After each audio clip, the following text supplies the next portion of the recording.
انسانوں میں ظلم نہیں کرے گا، وہ آپس کے اندر چھوا چھوت نہیں کرے گا، وہ انسانوں میں اونچا نیچا نہیں ہوگا، وہ برابری کی بات کرے گا۔ دنیا حیران رہ گئی تھی، آپ یقین مانے دنیا حیران ہو گئی تھی۔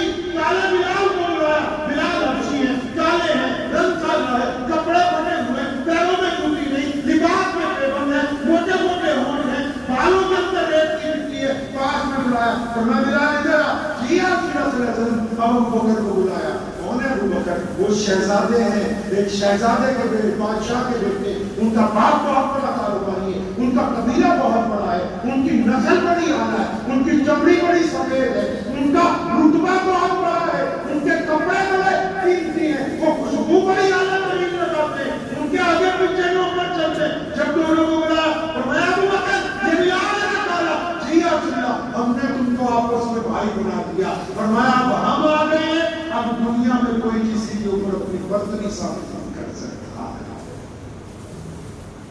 اب یہ جو اعلان ہوا ہے کون سا؟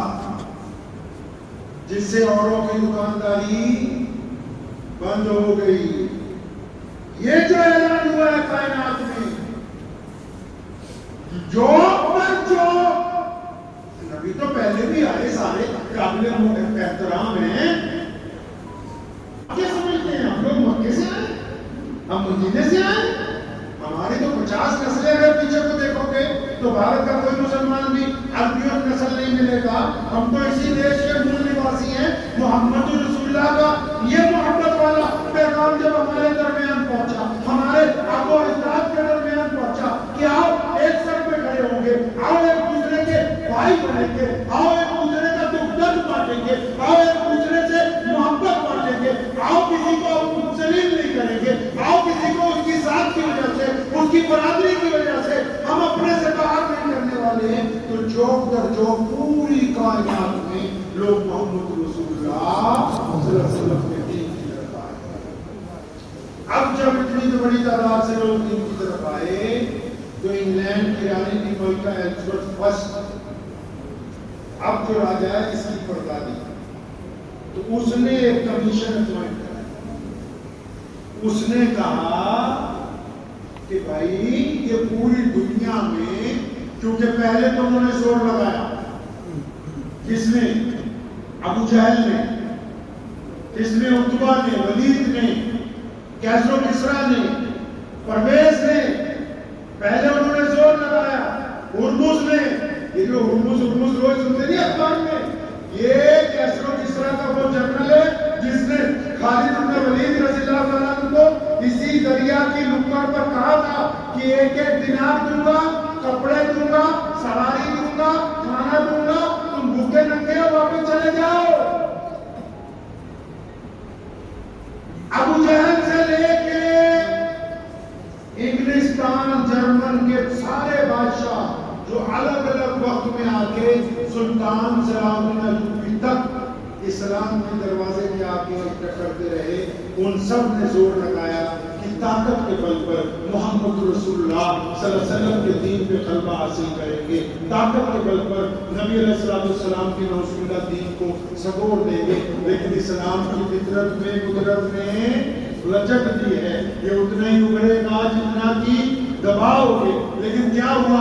طاقت کام نہ آئی، ابو جہل کی طاقت کام نہیں آئی، کیوں؟ جو بدر میں جیتے تھے نا، جو بدر میں جیتے محمد رسول اللہ، تو اب قیامت تک کوئی ایسا میدان ہی نہیں، کیونکہ سیدھے سلام خاتم النبیین بن گئے صلی اللہ علیہ وسلم۔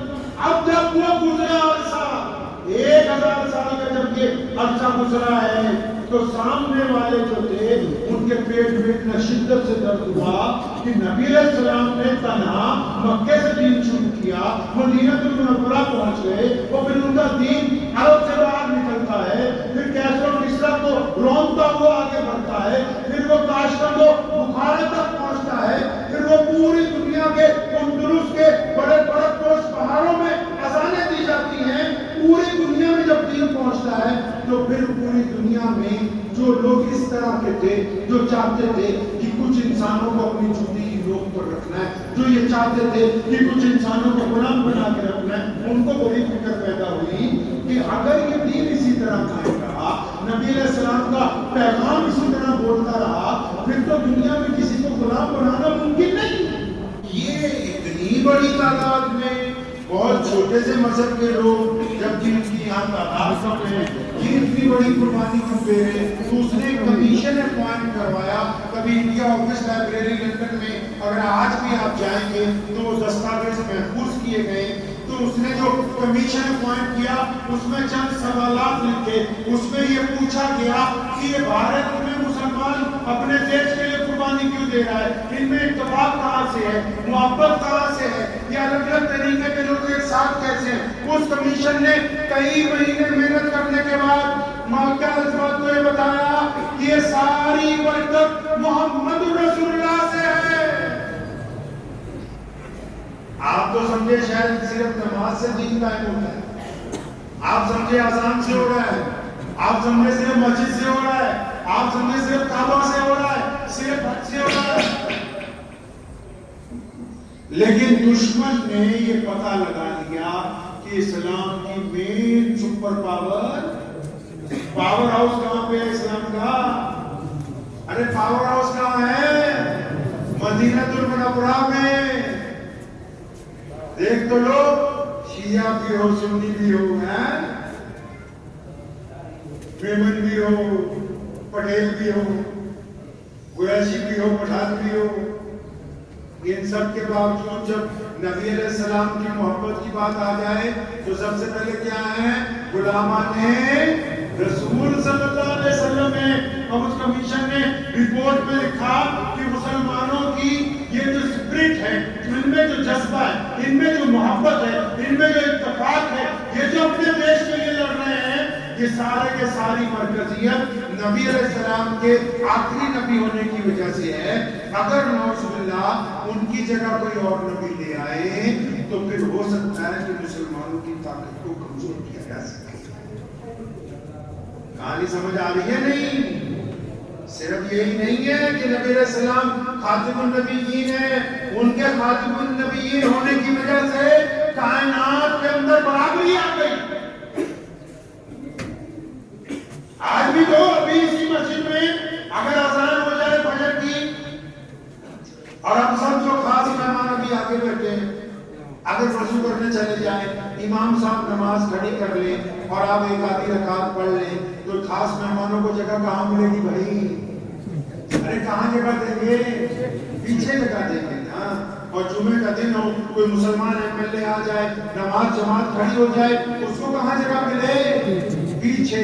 اگر 2 رکعت ختم ہونے کے بعد آئے، چاہے وہ شیخ الحدیث ہو، چاہے محدث ہو، چاہے مسلمان ایم ایل اے ہو، چاہے افسر ہو، چاہے بڑے سے بڑا اربپتی ہو، اگر سب سے بعد میں آئے گا اور جماعت سلام پھیرنے والی ہے تو جہاں مسلمانوں نے اپنی جوتیاں اتاری ہیں نا، اس جگہ کو بنا کے ایک کپڑا بچھا کے نیت باندھے گا، کیونکہ محمد رسول اللہ کی مسجد ہے، یہاں کسی کو کسی کے اوپر اجازت دینے کا قاصد ہے۔ اسلام کی یہ جو سپرٹ ہے، یہ جو اسلام کا نظام ہے کائنات کے،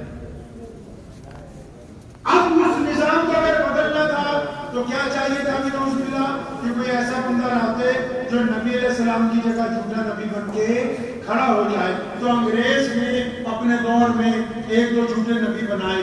انگریز یہ سمجھتا تھا کہ ان کے جھوٹے نبی بننے سے مسلمان اپنی جگہ سے ہلیں گے، لیکن مسلمان ہلے نہیں، مسلمان تو جھوٹے نبی کی تردید میں لگ گئے۔ انگریز اس سے بھی خوش ہو گیا، چال باز تھا نا، وہ یہ سمجھ گیا کہ اگر اس کو کھڑا رکھیں گے تو یہ مجھے بھول جائیں گے، اس کے پیچھے لگیں گے کہ پہلے اس کو صحیح کرنا ہے، تو مجھے زیادہ وقت ملے گا دیش میں راج کرنے کا۔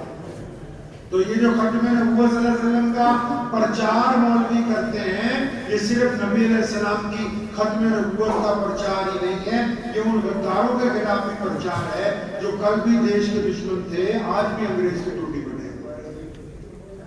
اس کے پیچھے کہانی یہ ہے کہ پوری دنیا کے دشمن نے یہ سمجھا کہ نعوذ باللہ، اندازہ لگا لیں آپ، پیارے نبی علیہ السلام نے جو کہا تھا نا، آج سچ ثابت ہو گیا۔